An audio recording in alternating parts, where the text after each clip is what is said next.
Hello and welcome to Transmission. Today I'm speaking with Mikey Clark, CEO of Relode Energy, who was previously the CTO at Pivot Power and successfully built a 2 gigawatt battery network that was acquired by EDF Renewables. We discussed the massive infrastructure challenge facing industries transitioning from diesel to electricity, Relode's innovative power parks for providing gigawatt-scale access, and why the shortage of skilled engineers is a critical bottleneck for the energy transition. What really struck me was his observation that while haulage companies excel at managing diesel fleets, managing large electrical connections is a radically new thing. However, their decisions are based in the hard economics of operating businesses. So when fleet operations reach the tipping point to go electric, these companies will move fast. So, can power parks really enable the wider electrification? Or will regulatory hurdles and skill shortages derail these innovative approaches? Let's jump in.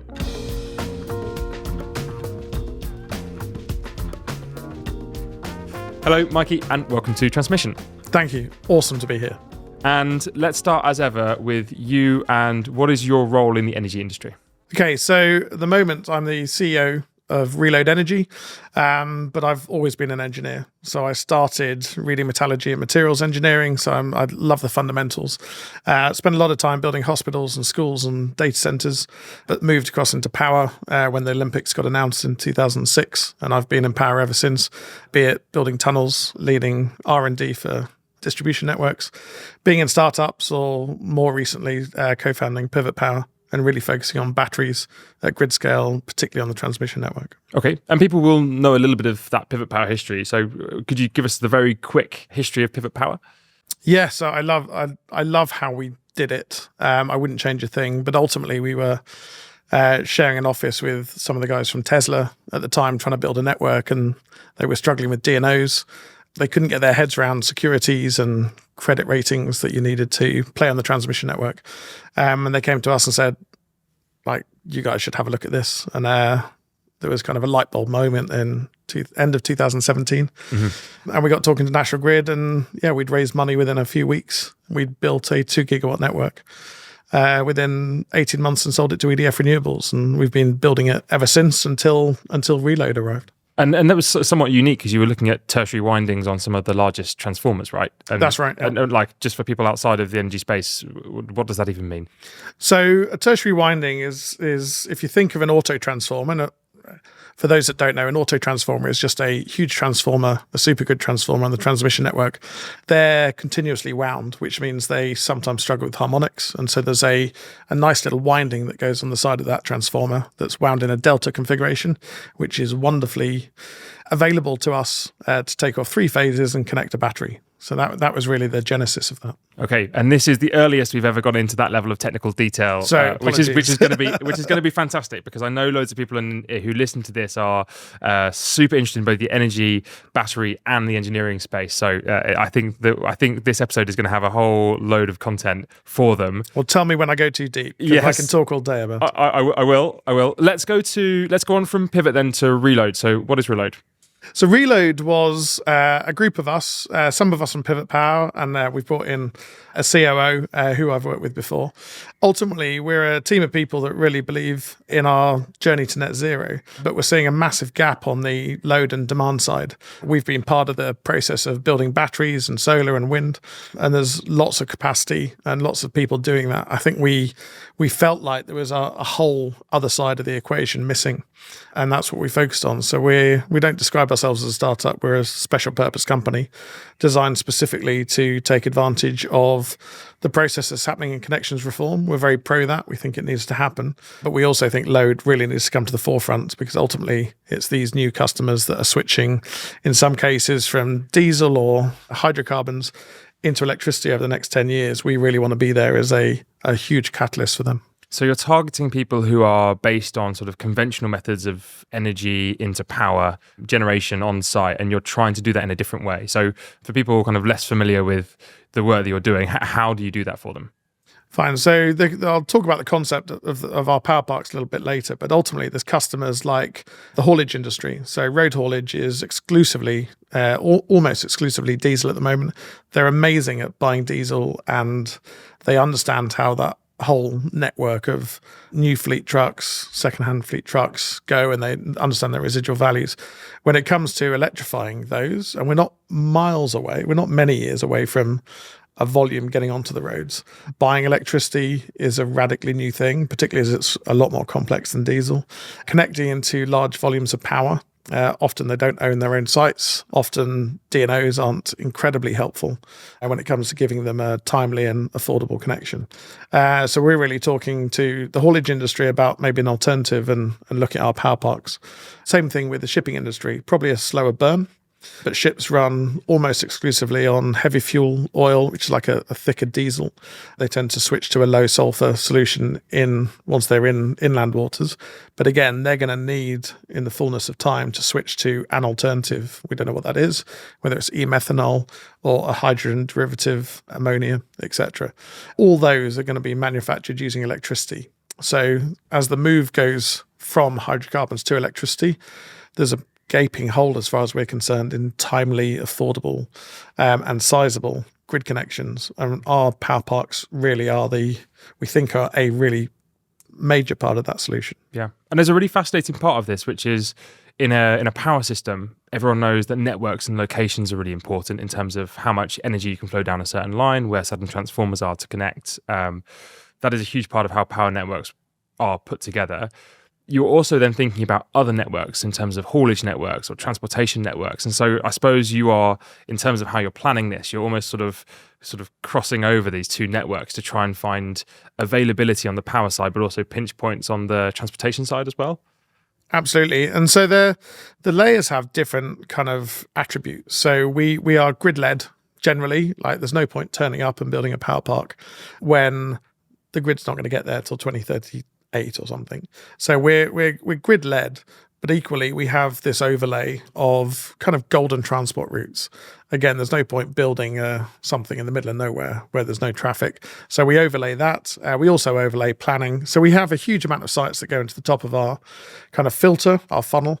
And then we have a really hard look at what's the possibility of getting power, what's the potential for getting planning. And then we work with our land agents to make sure we're getting the right sites. And obviously the new rules that have come in over the course of connections reform, where we need letters of authority, they're all things you should be doing anyway, and from our point of view. So it works really well. But yeah, there's a lot to look at.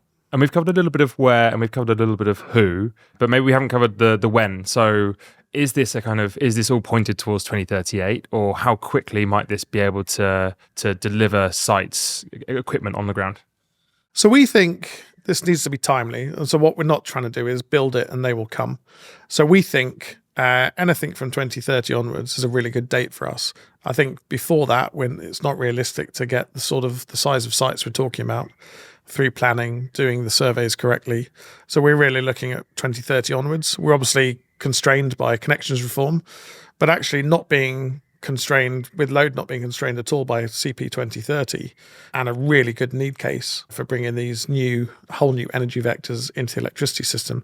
We think there's a really good argument, and we're being quite vocal about the need for directly connected demand to really get to the front of the queue. I mean, we're seeing negative prices in the middle of working weeks, so the system is frankly desperate for demand. And so this is a huge need, but also need for the system, but also an opportunity for people, right place, right time.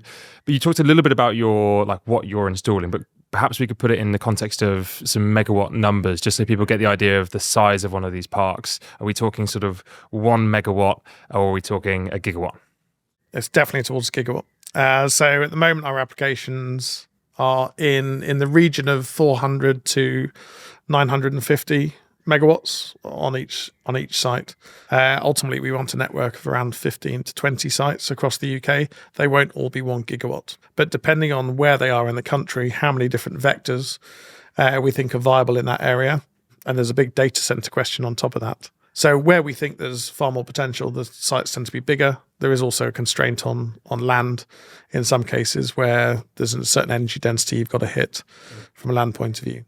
I'm really interested in that when side, because that size between 450 megawatts and 900 plus megawatts is a very large project. Effectively, is a simple way of describing it. But you can't build that and then only have a couple of HDVs coming through Yep. per week, for example. That just won't work. So how do you manage to time it and locate it or contract it with the right group so that once it is built, you're getting that volume coming through from day one? So I think the benefit of what we're doing is because there's multiple different vectors that will land at different times. I don't know yet whether a data center is going to be in the area and we can contract with them, or whether EHGVs are going to have a massive uptake because we're on this kind of amazing route between, I don't know, Tilbury and Liverpool. So we will contract with enough volume to get past an investment committee, as long as there's also other conversations happening at the same time. So anyone that's been through funding knows you can't get away with building it and they will come. So there will be an anchor tenant, and we may also build our own electric HGV parks as well. Okay, and so just when you're talking about vectors, you I think mean sort of EHGV, data centers, potentially some battery assets. Is that a kind of a good description of three of the options? Are there more options that you'd consider for those sites? Yeah, we're having some really interesting conversations because cross-channel ferries are now talking about being 30 megawatts per ferry, and they might need to charge 2 or 3 of them at the same time. That's a 100 megawatt plus connection once you've reinforced the kind of the whole ferry port as well to accommodate that. Those things don't come out of nowhere. So yes, there is. Data centers are a hot topic. Whether they form a core part of our proposition, we don't know yet. We hope so. But yes, there's also e-fuels.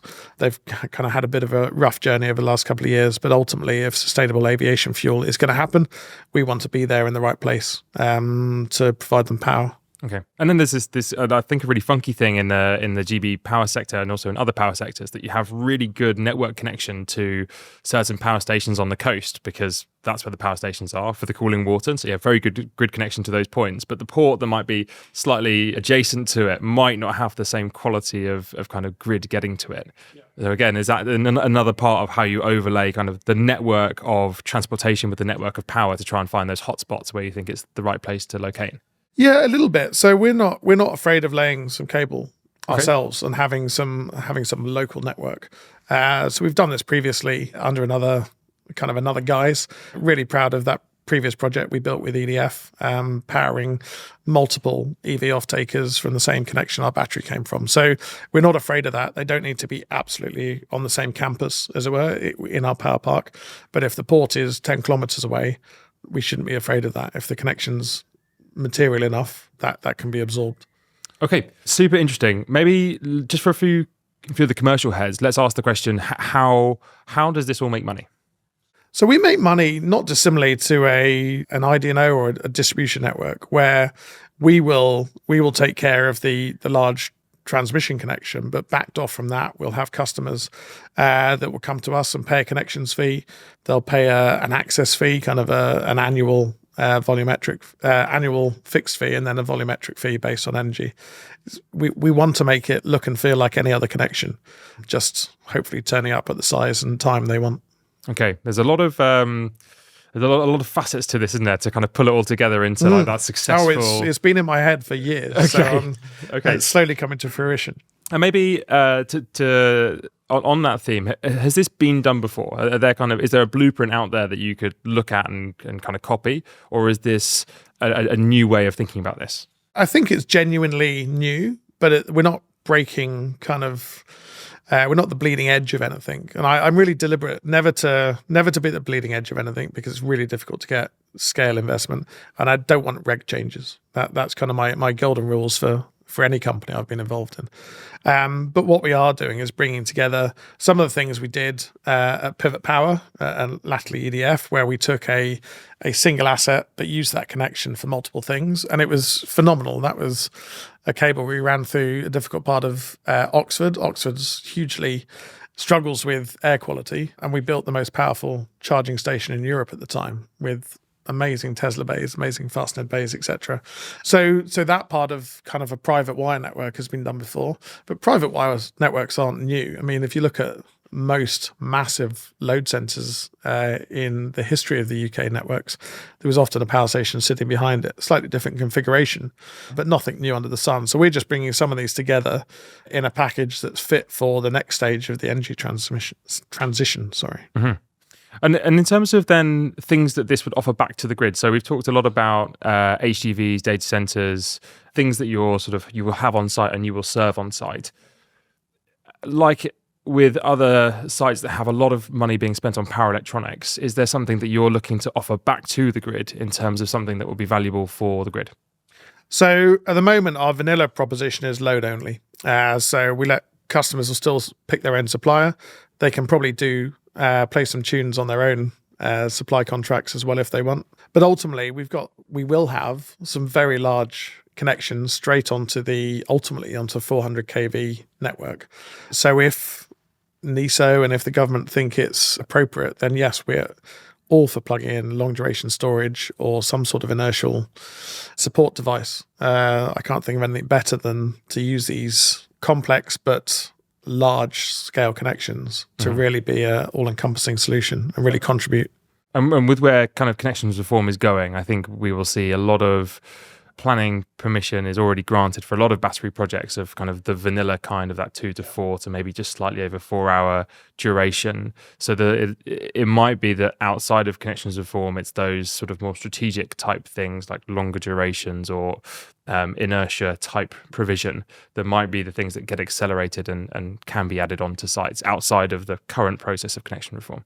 We hope so. We're certainly whispering in as many ears as we can to make sure they know that's what we can offer. And we think this country's been very good at kind of sweating assets. This is a different way of optimizing. Instead of just letting things go old and using them as long as possible, this is really using high quality new connections and really make the most of them.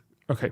And if I'm on the network operator side, so transmission or distribution, am I looking at this proposal and am I saying, oh God, I'm really not sure what's happening there? It's kind of multifaceted. There's multiple vectors. How am I supposed to think about this? This is very difficult for me to compute. Or are they sort of welcoming it with open arms in terms of just things like the load that it will bring onto the system? I won't speak for them because I can't.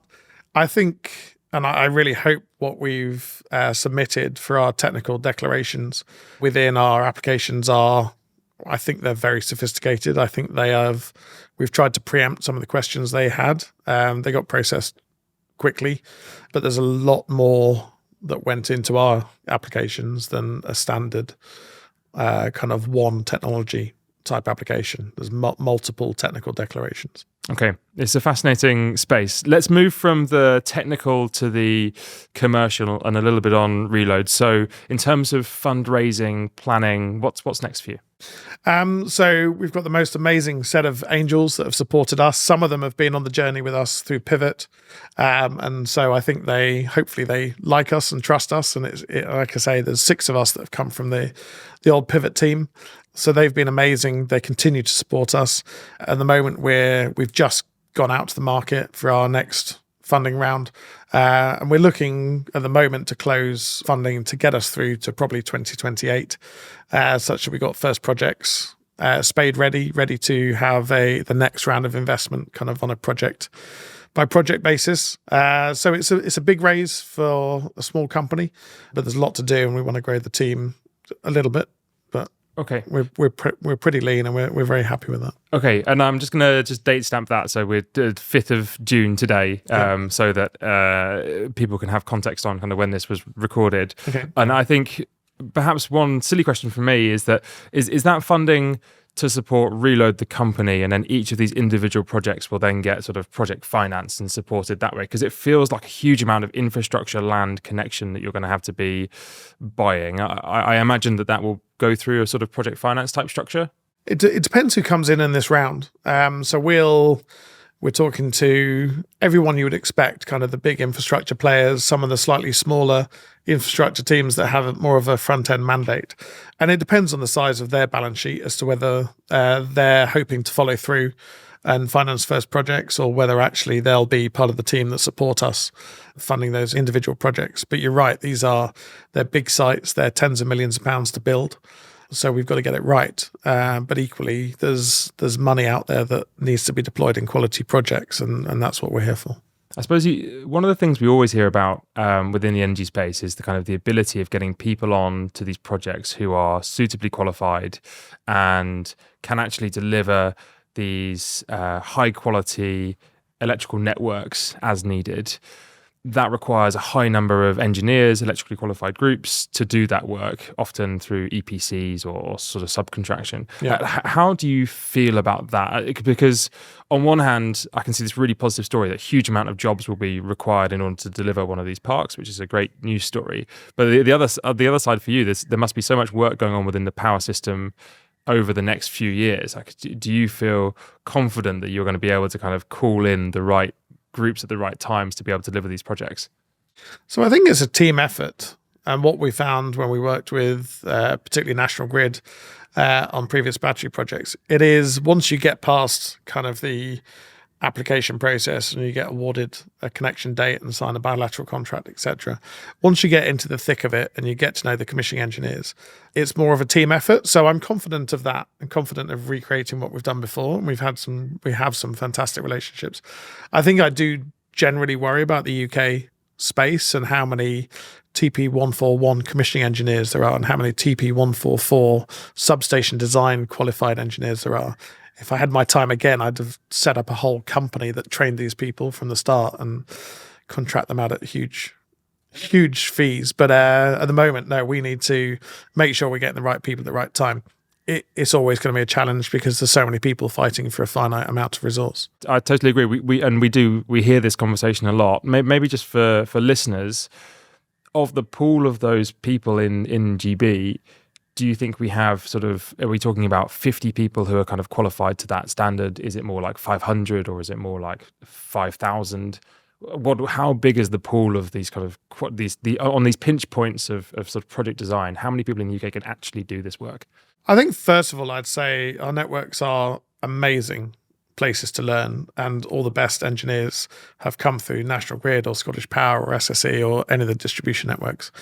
And I think it's the network companies that actually struggle to keep hold of them because they can earn so much more money in the offshore wind industry, etc. I think in terms of the number of them, it's probably in that range you said, between 50 and 500 in any particular discipline. We've always struggled to get hold of TP141 engineers because you need one on the Oppo side, you need one on the network side and one on your side. And they genuinely, it's pretty old school. They sit there and they follow a minute by minute schedule. And if things go wrong, that's when they earn their money. And things do go out of sequence and not behave as you wanted. I think we are concerned about it. It's on our risk register. There's no two ways about it. But I think good quality companies with good quality that will have good outcomes are the people that start planning ahead for that as quickly as possible, have done it before. The whole reason we support connections reform is there's some really quality outfits in the UK that can build things, and there's some that are there just to flip it and probably run. So we very much pitch ourselves on the quality end. And part of our job is to make sure we've got those resources available to us, or at least on call when we need them. Okay, and maybe this is not going to sort of come through in time for the plans that you have to execute, but if you're listening to this and you're interested in electrical engineering, how do you get into one of those spaces and go on to take on one of those roles?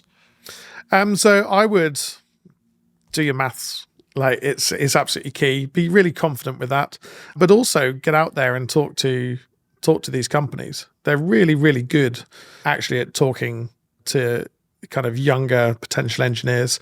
I think there's probably not enough apprenticeships, I'll be honest with you, out there.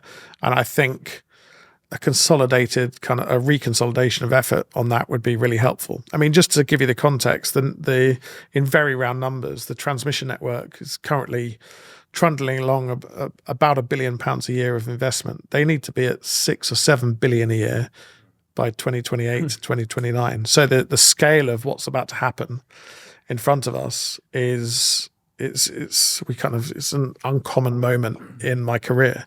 That there's going to be such change, and whilst we want to capitalize and be a supporting part of that, I think there's probably an education side that needs to come along that journey, and now's the time to do it. It is that there is this almost unique thing that's happening within the power sector There's right no two now. ways about it. Yeah, I totally agree. And maybe groups like GB Energy, kind of, if there is sort of a head scratching of where to put money, things like apprenticeships being supported to bring through technically qualified people feels like a sort of 10x way of being able to spend some of that war chest on upgrading power systems. Absolutely. I mean, if we want growth in the UK, you want to bring in quality jobs, and quality people will carve out quality careers for themselves, and the electricity industry is one of the highest growth areas there is for that. So yeah, we'd support that. We'd take that on, and I'd love to be part of it. Okay, superb. Well, I'm gonna move us on to our final two questions that I'm hoping to cover today. So the first one is there anything that you'd like to plug? I think anyone that's got a uncertain future that isn't, how can I put it? Anyone who isn't electricity industry knowledgeable at the moment, that knows they're going to have to switch into the power industry and buy a lot of electricity or connect large connections that don't have connections at the moment. We're all ears and happy to talk to people. Once we really know when we're locking connection dates, we're making huge strides within certain industries. We've had some amazing responses from people like hauliers who are very happy to work with people that they can build some trust with. So anyone that wants to come and talk to us, we're here and we're ready for those conversations. There's a lot of people out there, hopefully, that we've already spoken to. And I suppose from the hauliers side, there's an attraction of working with groups like yourself and in terms of the electrification of that process. Is there also, within your business case, is there also like almost a push factor as well to move them away from being where they've been for donkey's years, which is running sort of diesel trucks? There's a lot of European legislation that is doing the pushing. By 2030, I think it is, but certainly as you get towards 2040, if the fleet is not 100%, or if the new fleet of sales is not 100% electric by 2040, the fines are phenomenal for manufacturers. So I think the main drive has been from the manufacturers, and they're doing some really innovative things now, because the biggest headache is residual values of trucks. They know what a diesel truck is worth at 5 years. They have no idea what a battery-powered truck is worth at 5 years. So we were with a manufacturer the other day who was starting to look at underwriting that. So they know what the chassis is worth, they know what the cab's worth, and if someone can underwrite what the battery's worth, there's a whole industry ready to take them up once they're 5 years old, for example. So there's starting to be innovative things happening like that. But once it comes to purchasing power and getting grid connections, there's a bit of a gap that we're very happy to support people through and fill. I think there's a lot of analogies between what's happening in the haulage industry to what's happened in the battery industry, in that as you get volume coming through in the battery side, you all of a sudden get this data on how do individual cells perform, how are inverters working alongside batteries. And it just means you can start to get these additional impacts in terms of longer life or better swapping out of components or avoiding issues in certain ways by being able to track certain data points. And I think that exact thing you've described, which is, okay, how does a electric powered truck, how does that mature over time, and what can we do to kind of extend the life of certain parts of it or potentially swap out certain parts of it? Yeah. That just feels like we're right at the beginning of that journey. We are to a certain degree, but having built some of the earliest very large batteries in the UK and looked at how batteries perform, there is actually a wealth of data there that probably isn't being tapped into enough. I mean, you guys at Modo have some of the biggest data sets there must be on batteries and how they're performing, but actually getting to the owners who are looking at the real proper state of health of their batteries, the batteries are pretty good. So we have that wealth of data. So actually, I think we can quickly get things like hauliers there. I think the biggest problem is probably availability of old-fashioned things like transformers, switchgear, cable even. We're looking at lead times of 3 years on a 240 MVA transformer. And a little plug here, if anyone wants to come on to talk about the process of actually manufacturing and testing transformers, we'd love to have that episode join us, because it's a fascinating part of the energy industry, and I think listeners will really enjoy hearing about how those particular assets are made. Just to move us on to our final question, so a contrarian view. Is there a view that you hold that the majority of the market doesn't agree with? I think we are going to move quickly, very quickly, into electrification of transport. I think we're probably got a tipping point in not many years' time. I think once we can get power contracts at kind of 20 pence, 24 pence, and we can get hauliers kind of hooked into that. I think things are going to accelerate way quicker than even Fez suggests. And Fez always underestimates things, and that's fine. We know that, and I think haulage and particularly large EHGVs are going to accelerate way quicker than anyone can hope for. And the gap we're trying to fill is the chicken and egg, because what you've seen with domestic EVs, there's not enough infrastructure. Cars are too expensive, range anxiety. We want to just get rid of that. That doesn't exist in trucks, but the infrastructure will be the problem. So I think the uptake and the business case is going to be there far quicker than anyone realizes, and we're going to be there to fill it.